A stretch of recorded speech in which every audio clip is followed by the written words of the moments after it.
மார்கழி மாதம் முடிவதற்குள்ள இந்த ஒரு தீபத்தை எப்படியாவது ஏற்றிவிடுங்கள். இந்த தீபம் உங்களுக்கு அஷ்ட ஐஸ்வர்யத்தை கொண்டு வந்து சேர்க்கும், செல்வ செழிப்பை ஏற்படுத்தும், மகாலட்சுமியினுடைய ஆசீர்வாதத்தை பெற்றுத்தரும். அதாவது வருகின்ற புதன்கிழமை ஜனவரி 14ஆம் தேதி மார்கழி மாதம் நிறைவடைகின்றது. அதனால அதற்குள்ள எப்பொழுதெல்லாம் இந்த பதிவை நீங்க கடைசியா எப்பொழுது பாக்குறீங்களோ அப்பொழுதே நீங்க இந்த விளக்கை ஏற்ற ஆரம்பிச்சிருங்க. அம்பிகைக்கு நல்லா அலங்காரம் பண்ணிக்கோங்க, வாசனையான மலர்கள் எல்லாமே வைத்து.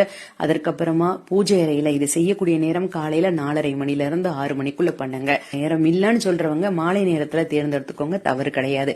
ஒரு சின்ன தாம்பூல தொட்டு எடுத்துக்கோங்க, அதுல மருதாணி இலைகளை பரப்பிக்கோங்க, மேல கிராம்பு கொஞ்சம் பரப்பிக்கோங்க.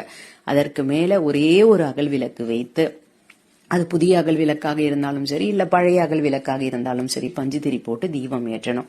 இப்படி நீங்க பஞ்சுத்திரி போட்டு தீபம் ஏற்றும் பொழுது இது உங்களுக்கு மகாலட்சுமி கடாட்சத்தை ஏற்படுத்தும். வீட்டுல வறுமை நீங்கும். முதல்ல தரித்திரம் வீட்டுல இருந்து போகும். தரித்திரம் போனாலே செல்வ செழிப்பு ஏற்படும்.